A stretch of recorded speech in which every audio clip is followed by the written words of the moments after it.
Hi, my name is Gabriela and I am from Honduras and I've been living in Latvia for over 5 years.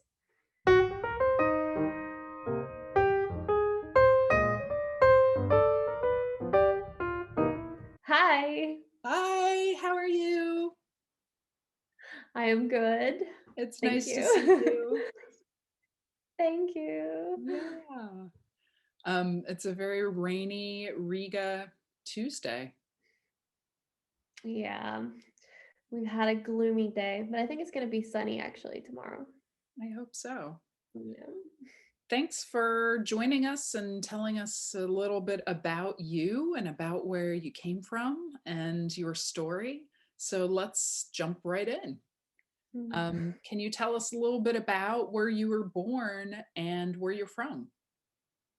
So I am from Honduras and I was born in Tegucigalpa, which is like the capital city.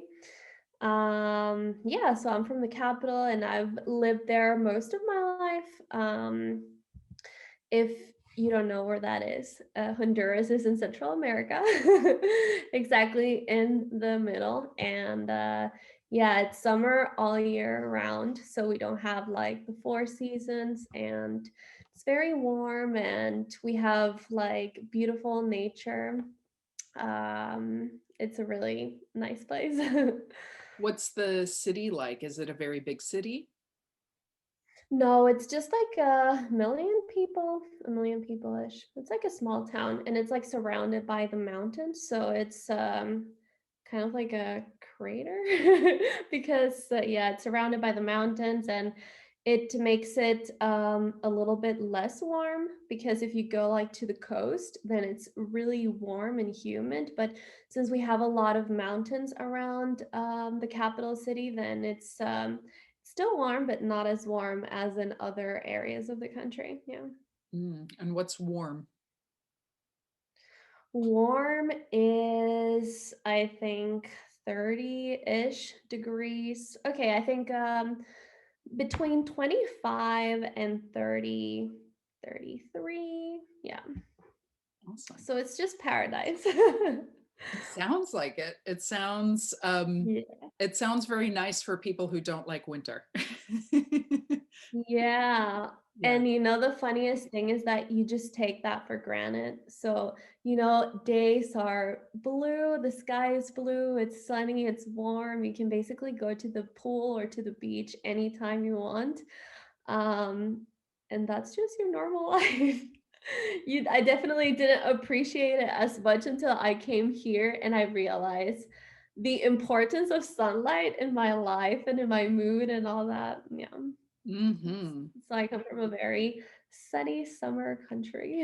Yeah, very perpetually tropical. Would that be correct? Yeah, yeah, yeah, Yeah. yeah, yeah. So, what did your life look like growing up? Like, what did your days look like? What did you do? That kind of stuff. Yeah. So my dad, well, I'll tell you a little bit about my family. So Hmm. my dad, my dad is a pediatrician. My dad is a pediatrician, and my mom is a dentist. So they're both in like health areas. And I have one brother. He's a younger brother. We have like a 5 year difference. And my childhood, well, we travel to the beach. I think we travel to the beach maybe more than once a year. So in Honduras, we have both coasts. You have like the Atlantic and the Pacific. So we would travel to the beach, and I don't know. I think I have really nice memories of my childhood. So Hondurans people are very Catholic, very conservative, very religious, and our families are really big.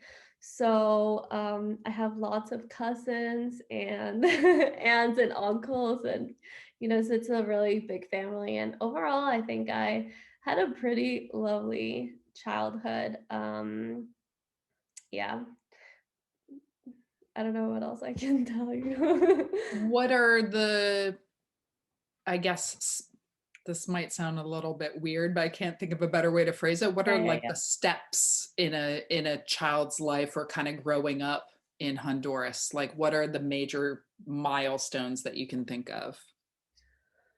So, well, I I don't know. I was like in the same high school, so I was in the same school all my years of Hmm. school and all that. So I was in a Catholic school, and basically I had like my same classmates from since I was a young girl until I graduated from high school. And it was an all girls school. So yeah, I was in the school, and the classes were separated in like really small groups. So my group was like 30 people, and yeah, you get really close to like your classmates, you know. I don't know. I think it was like, since it was an all girls school, I got to really, I don't know, make bonds with my friends, and just a really nice environment. Yeah. Nice. Yeah, I would imagine if you are with the same people for your entire schooling that you're either going to Yeah. love them or you're going to hate them because you're going to have spent so much Well, time with them. yeah, yeah, yeah. Yeah, And we would get like mixed up. We will get mixed up like according to every change, you know, mhm. every year. Um, but yeah, it was like the same people. And I was in a bilingual school as well. So this is why I get like this question as well, like, why is my English so good and I don't have like a Spanish accent? So I was in a bilingual school my whole life, and this is not like the normal, you know, thing in Honduras, like these languages, Spanish. But I was most of my life in the bilingual school, and I was taught English since I was really small. And actually, most of my like middle school, primary, high school, and all that was mainly in English. And I just had like a couple of subjects that were actually in Spanish. So I got to like practice a lot there. Yeah. Now that you are not in Honduras anymore, are there things looking back on the time that you lived there that feel very Honduran?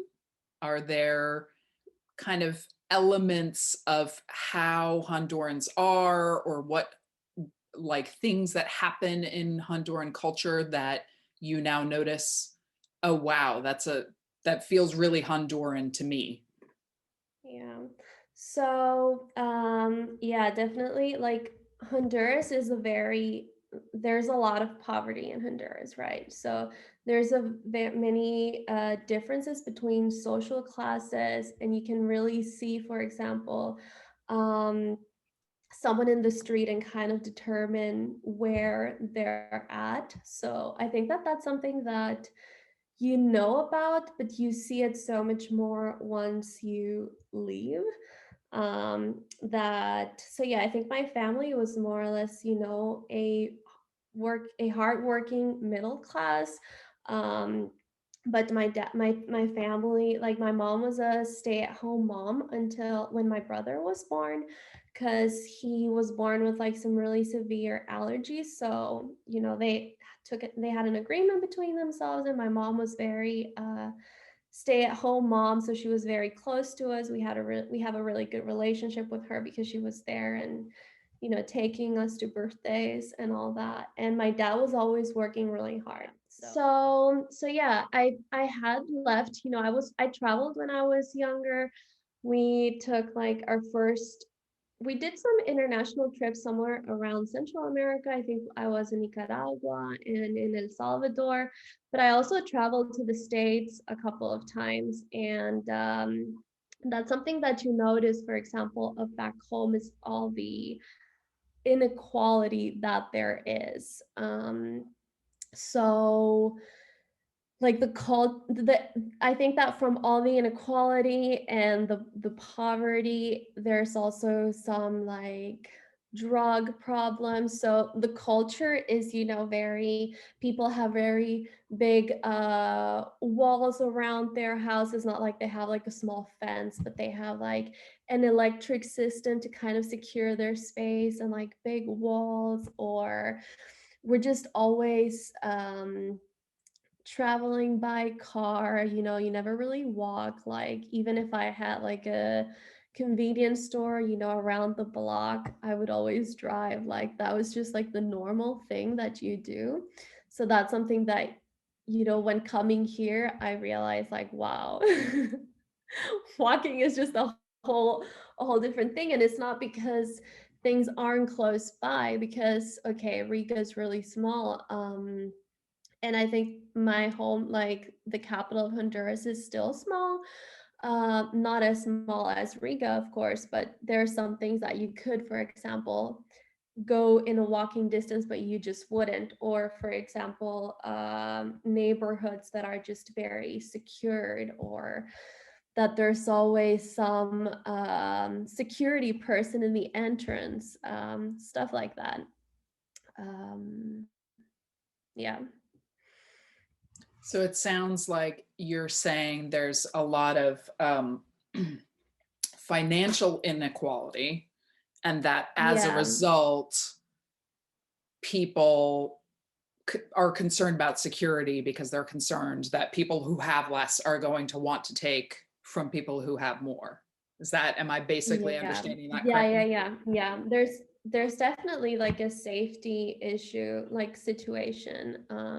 And just going, for example, having you're living in certain areas are, I think you just because you live in a certain area, that area is considered so much more better than some other areas. Or Mhm. the same goes with schools, and there's just a lot of inequality. So I feel that also there's a lot of focus in like appearance and things, and just possessions and things that you have.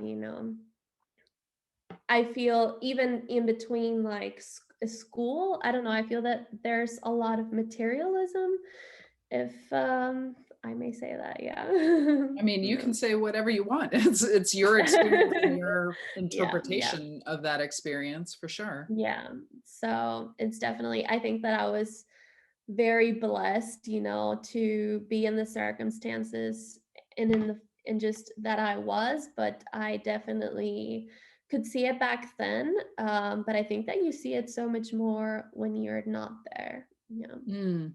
Of Hmm. like the priorities of, for example, having a big house. And I don't know, sometimes houses have more bathrooms than people, and just having, new clothes and brands and all that stuff. I feel that it was very important.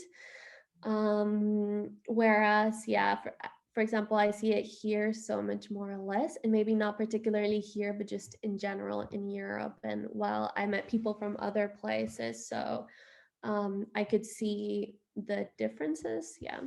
Hmm. Yeah, Hmm. and it sounds like, and this happens in all cultures, but there are these unwritten rules of, like, because I'm from that place, I know by sight Yeah. what that person is like, or by the way Yeah. they talk, or by Yeah. Yeah. what Yeah. neighborhood they live in. Yeah. And that's an interesting thing when you move to a new place, because you don't know any of those rules. Yeah. And here Yeah. you are just walking into a neighborhood, or Yeah. interacting with someone on the street, and you're not making those decisions based on those unsaid rules, which sometimes is great and sometimes can get you in trouble. But Yeah. yeah, it sounds like part of your experience is that there's a lot of unsaid but seen things about how you rank people, or how people kind of Yeah. are understood, maybe. Yeah, In yeah. Honduras. So throughout that, like there's so many places, for example, that you just never go because, yeah, there's so many different worlds and realities of how people live in Honduras, which I think that I don't know, you understand and you just go and live your world and you go to the same areas. But also, since I was like in a Catholic school as well, they always try to teach us solidarity, and we had like and I think once a month we had like a solidarity day. So we would go like to, I don't know, an orphanage or a house for the elderly, and we would just visit them, kind of just to help us, you know, teach us that you taking care of other people and just trying to understand that if you are, in a more privileged position, that doesn't make you any better or any worse, but that you also need to help out and understand other people's reality as well. Yeah. Yeah.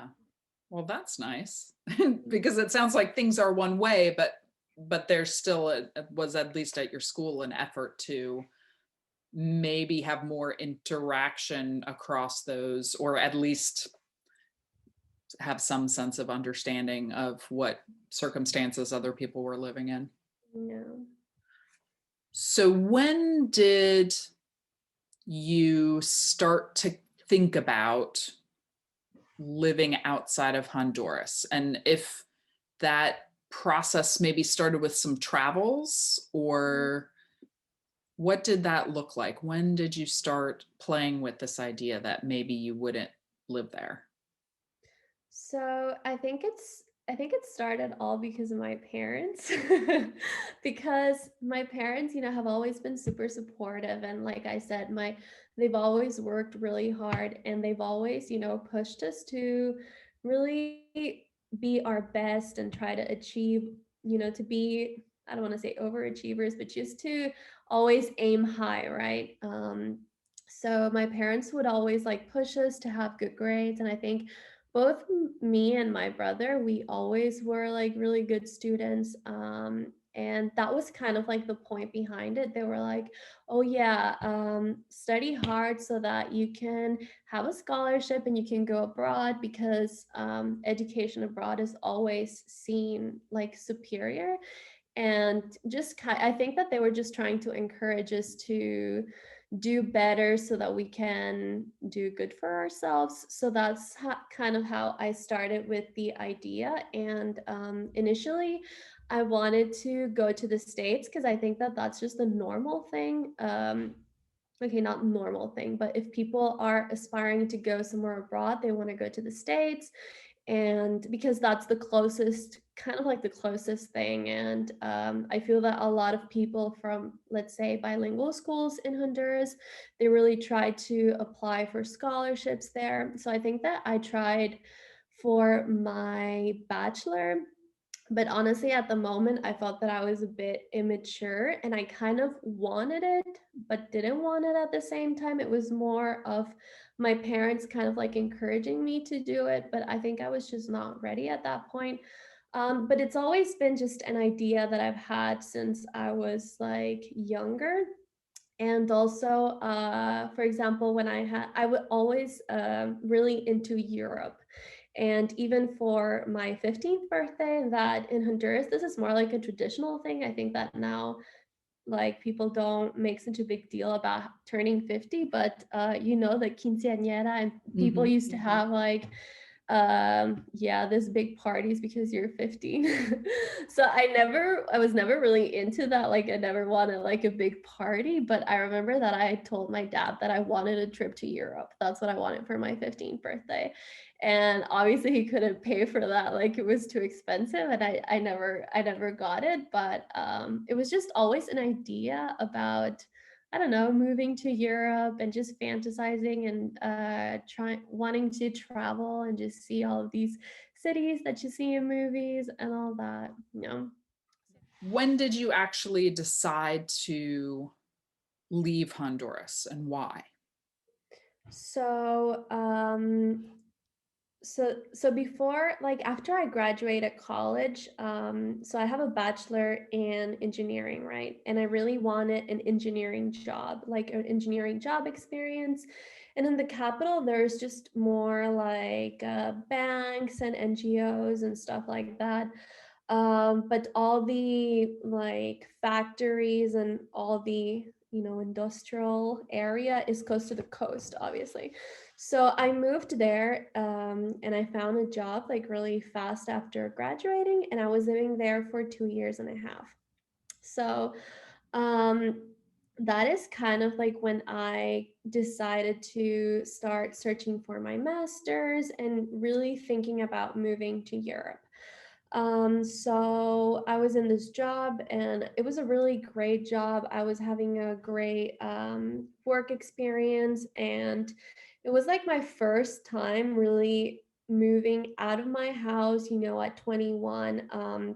My dad wasn't super excited about it. So when I presented the idea, because actually when I found this job in this other city, I've also found a job in the capital. So it was really an option between A or B. Mm. Um, and obviously he was like suggesting me that it would be just better to stay there. But in the end, he told me that he's like both of my parents told me that they supported me in whatever decision I took, but that if I wanted to move out, then I really needed to be independent and be able to take care about my expenses and just really prove myself that okay, I can actually take care of myself. Um, so that was always like a challenge for me to like show them that yeah, I can actually, grow up and be independent and do all of these adult things that I never used to do back home because going back about my childhood, in my Honduran houses are really big. There's also like a maid culture. So you have a maid that cleans for you, cooks for you. Not everyone gets this, but I think most of the people that I related with usually had this person. And I did help at home, but it wasn't, such a big load. So the first time I actually cooked like a meal, it was when I moved away from my house and I actually needed to cook for Hmm. myself and all that. So yeah, in this experience of this 2 years and a half, I really got really independent and really empowered about being on my own and just yeah. So, but I always saw it like a very temporary thing. I always knew that I never wanted to stay in this city. And I don't know, I felt that I wasn't as happy there anymore. And so I started applying for scholarships, right? I had like my grades, my recommendation letters, my essay, everything. And I started applying and it took like a year. So for people who don't know, like all of these Latin American countries, there's so many programs of scholarships because they're considered third world countries. So there's a lot of like, for example, uh, the European Union, and also American colleges that have specific funds to, yeah, sponsor kids in Latin America. So there's so many opportunities of scholarships to basically anywhere around the world. And I was really informed because before college, I really did my research, and kind of understand how it works of applying and having all of these things ready. So I was applying for a year and I just wanted a full ride. So I Which means wanted everything's paid for. exactly. I wanted my plane ticket paid. I wanted my tuition paid. I wanted my monthly fee paid. Like my standards were pretty high, and I knew that I wanted to go to Europe. Um, I also comparing to scholarships, the options were so much better in Europe because the education isn't as expensive as in the US. And I kind of wanted to be fully sponsored, and I really didn't want my parents to have to support me, Mm. which is most of the case of even people who go to the US, even if they get like a full scholarship, tuitions are so high that in the end, parents still need to pay for food and stuff like that. So I didn't really want that, right? And from my childhood as well, I had this like yearning of trying to go to Europe, and I wanted to travel around Europe, but not just go backpacking and wasting a year in traveling, but also do something productive at the same time. So it took me a year, and I got so many rejections. Like so many. I think I got more than 10 rejections, to that point that I was just like very automatically applying, and I had my papers ready, and I was just like waking up, checking out this Facebook group, that there's actually a Facebook group with scholarships for Hondurans, and they post there all of these programs that are open. So this was like my routine. I would wake up, check the group, see what's like, if there's something good in there for me. And my um, requirements was one, that I like the program, and two, that it's a full ride. And I was just open in going to anywhere basically. I just didn't want to go to Spain because my native language is Spanish. I already know Spanish, and I just wanted to, yeah, practice my English and learn some other language. So yeah, I applied so many times that I actually applied to this one, and I remember that I had the option to apply to Latvia or to Poland or Spain or something, and I thought like, okay, Latvia, that doesn't seem so popular. So I'm just gonna apply there to see if my odds are better. And yeah, I it was so automatic for me. So I just went on Google, saw the pictures, and it seemed decent. I saw that it was part of the European Union. Yeah, it seemed kind of north, but I was like, okay, it doesn't matter. If I don't like it there, I'll just move somewhere else. I just applied. And anyways, I've gotten so many rejections that would probably the odds were that I was not going to get the scholarship. You were ready to be accepted somewhere. Yeah, I was just like, I'm just gonna do it. So it was like a matter of minutes. I sent my application and I completely forgot about it, so much that I kind of had given up in the idea, and I actually quit my job, and I was ready to go back home. I was kind of like tired of this city, and I just wanted to go back home. So I found another job as well. Hi, and on my very last week of my job, I got the email. And I was like, because I even told my boss that I was gonna quit because I wanted to focus on trying to move abroad at some point, and I just wanted to spend more time with my family before I did so. So he even was like a bit upset about it, and because this was still just ideas. But on my very last week, I received the email, and it was just like, wow, this is happening. And I received the email, and they tell me that I have 24 hours to sign for acceptance or not. And yeah, so I was like, it was very surreal. Every time that I go back, I still can't believe it. Talk That's to how me I a ended little up. bit about the experience of landing here as a master's student and what you did to try to adjust to being in a different culture, as well as anything that the school or through the school that they provided you to kind of, yeah, get used to being Yeah. here. Yeah. So I think that I've had really very different life stages in Latvia. But as I came here as a student, we were assigned a buddy. So it's like a guy that or a girl that is your friend. It's like assigned to be your friend. And they're the best, honestly. They go and they pick you up to the airport, and they kind of help you out like for the first week to understand how things work here and where you need to go and all that. So I came here on my birthday, and honestly, yeah. Happy birthday.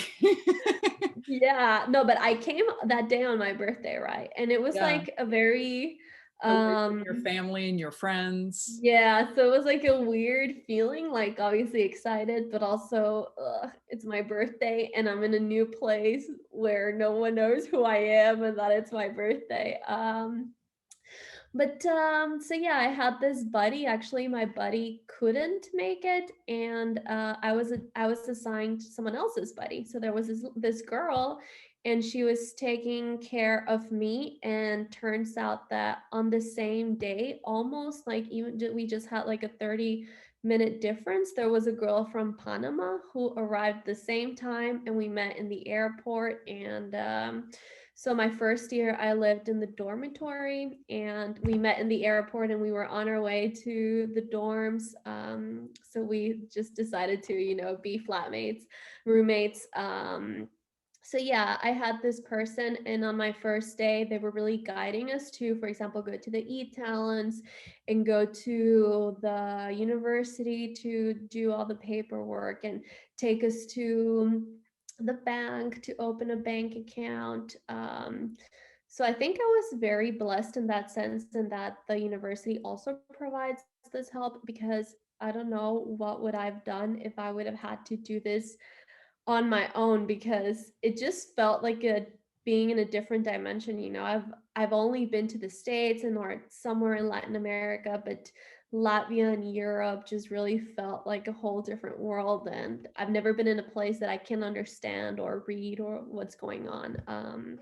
So so yeah, and then also there's the ESN, which is the Erasmus Social Network, and they take care of, like, they create activities and just stuff for exchange students. So I was just joining those activities from the very start, and it was really fun because there's a lot of people who are doing this exchange programs, and they're all in your same situation. They just arrived into this new place by themselves, and they're just trying to figure it out, and also discover the city and just explore. So it wasn't as hard. It was exciting. And I think also being in the dormitory gave me this sense of like security, that, other students lived there, and the place was it was a nice place. I was also sharing my room with this Panama girl, which turned out to be my friend, and I really liked. I was also sharing my flat with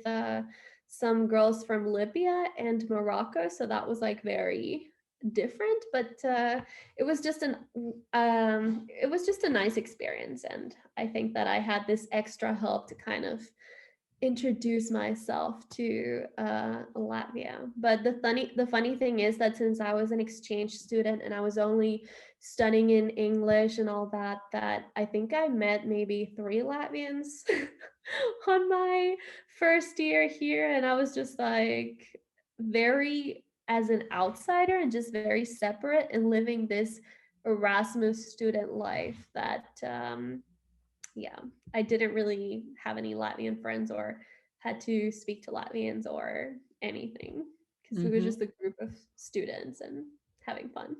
How did that start to happen? How did you start to meet Latvians, and when and how did you start to feel like you had locals that you could spend time with or get to know?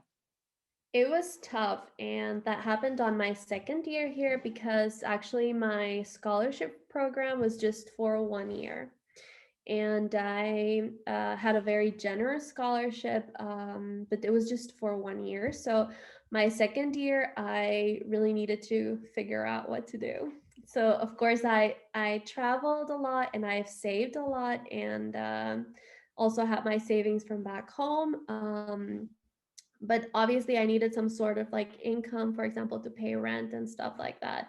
So I had to find a job on my second year, and I found this job. I was working as a customer service in Adidas, and I found this job through a classmate of mine, which is like now my friend as well. And that's when I felt that I had like an introduction to like Latvian life and like people, because I was working in this office. Also, on the second year, I decided to live in a flat. So, on the first flat that I was living in, it was with my Panama friend and a Russian girl. But it was a really bad experience, and I just lasted there for like 3 months, and then I moved somewhere else, and I was living in another flat with two Latvian girls. So that was the first time that I was really interacting with locals, and I felt that I was kind of introducing myself a little bit to just society, because before I was just living my own bubble, and yeah. Mhm.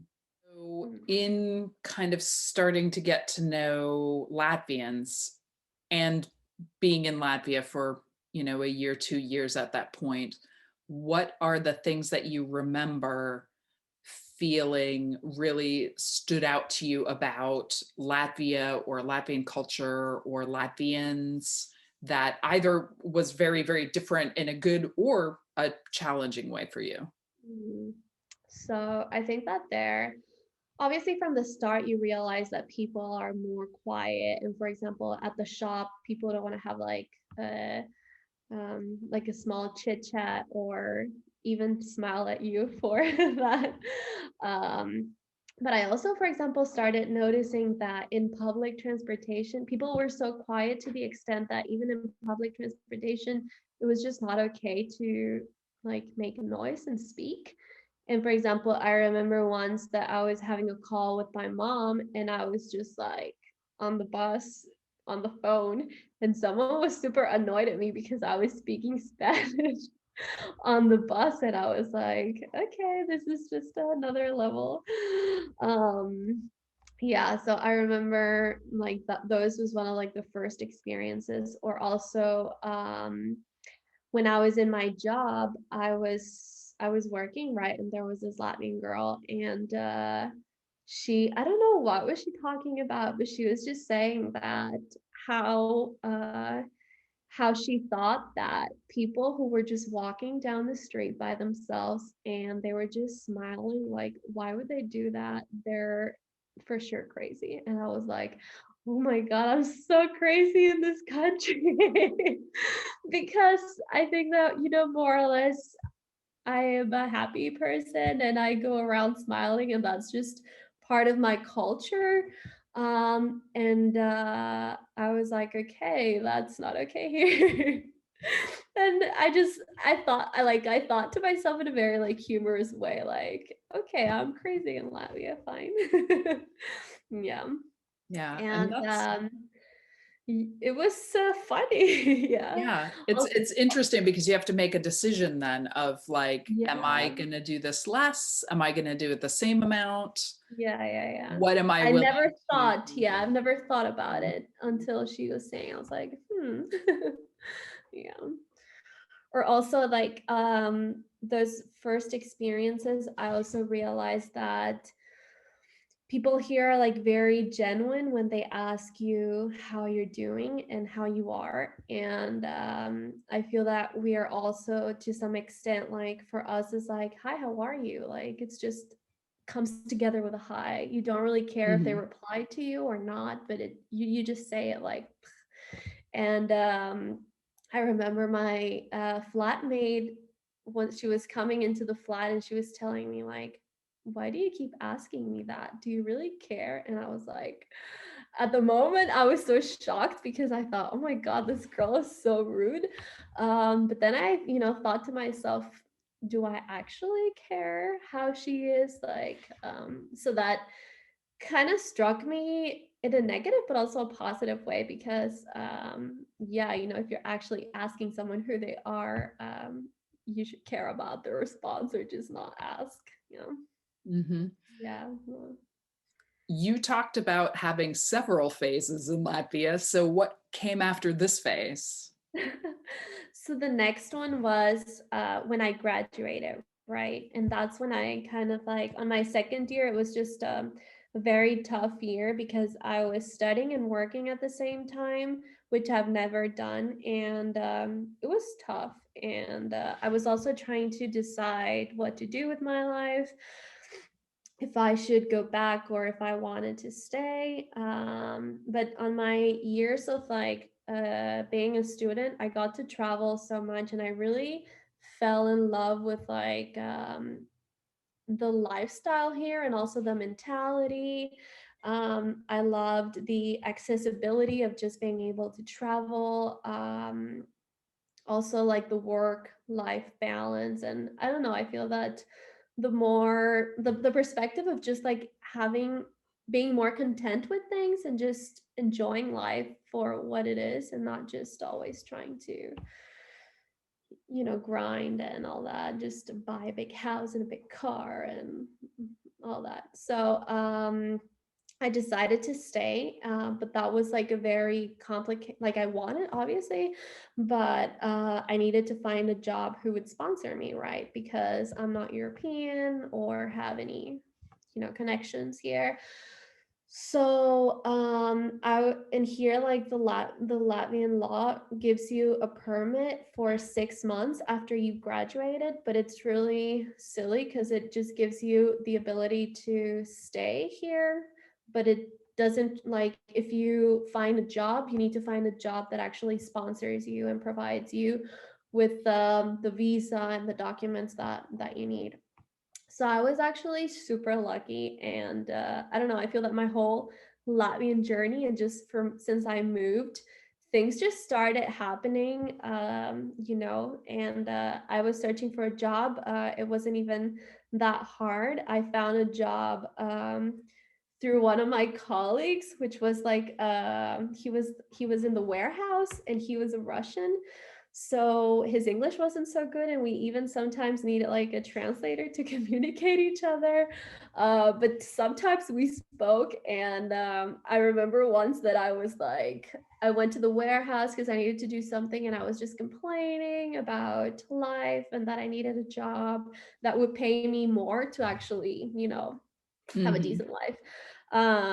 And he said like, oh, I have this friend who is searching for someone in Spanish for marketing. And I was like, I didn't even, I don't know, I wasn't considering it at much first, and then I was like, why not? I sent my CV, and it just happened for me. It was so funny because they were looking for someone um, that would do marketing, and they were like, the company advertises for the Spanish speaking people in the US, so they really Mhm. didn't want like a Spaniard, but they wanted a Latin American, and I was like, ah, Here I here I am. am. Yeah.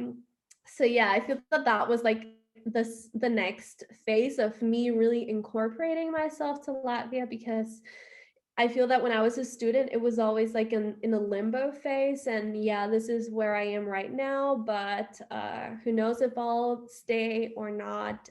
And once I got a job, it was really like, okay, this is really my life. And I live here and I work here. And it was a different, like a bigger company. So I was more exposed to more Latvian people.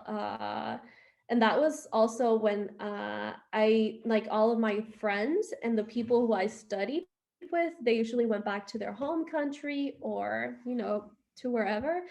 And I really needed to find, people to hang out with. It just, so that's when I found, for example, all of these expat groups, and just trying to socialize with people who actually lived here and weren't here just temporarily.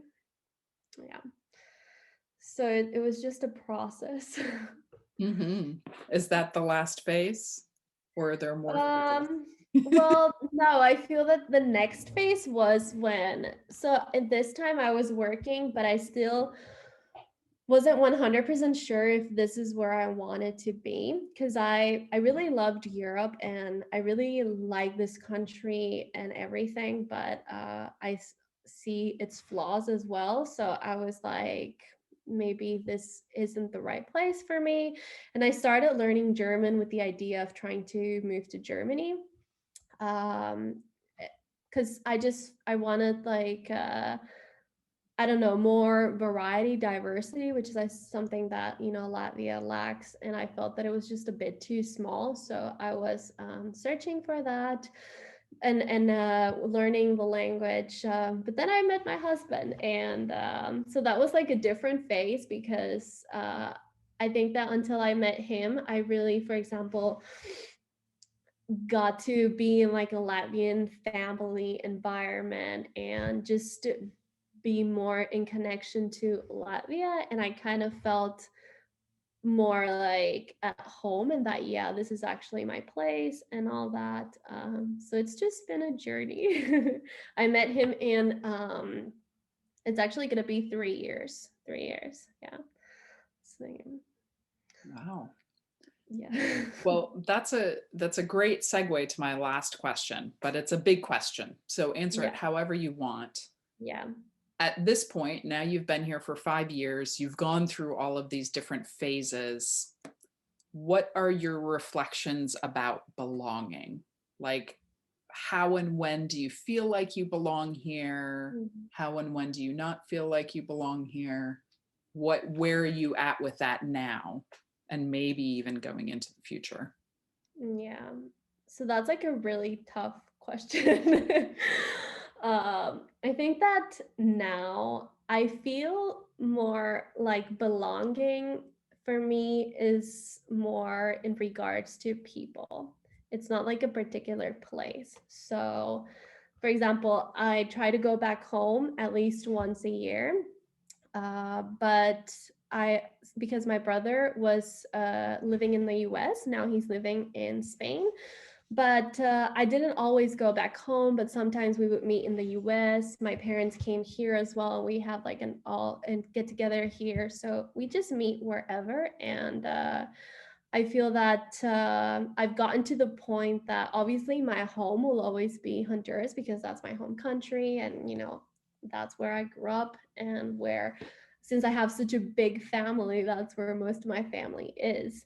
But for me, belonging is more the people I'm with and, people that feel like home, as corny as that sounds. Like, I obviously miss, for example, Honduran food, but I can perfectly live without that, but it's more like the feeling and the people. So I feel that now, yeah, to a certain extent, I do feel like I belong here, especially since when I met my husband, I started learning Latvian, and I still speak like a Flintstone sometimes, and I have loads of mistakes, but I think I'm in a B2 level now, so I understand what's going on and I can actually communicate, and regardless if it's grammatically correct or not, I can defend myself. So to a certain point, I feel that I do belong, but because I'm also building a life here, but not entirely. I don't know if I'll ever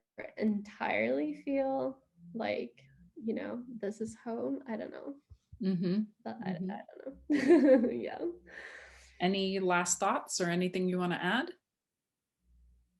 Um, well, I'm just very grateful for the experience. I think that moving abroad and definitely having such a big cultural shift has made me grow so much as a person. And I think that it really changes you. It opens your mind to realizing that things aren't the way that you grew up with, and sometimes you think that that's just the right way, but moving and just having such a big change has made me realize that there's different ways of doing things, and that it's not all just because it's not my way doesn't make it bad or incorrect. It's just different. And sometimes, yeah, I compare it, for example, with my husband and I, that we grew up so differently and our upbringings are so differently,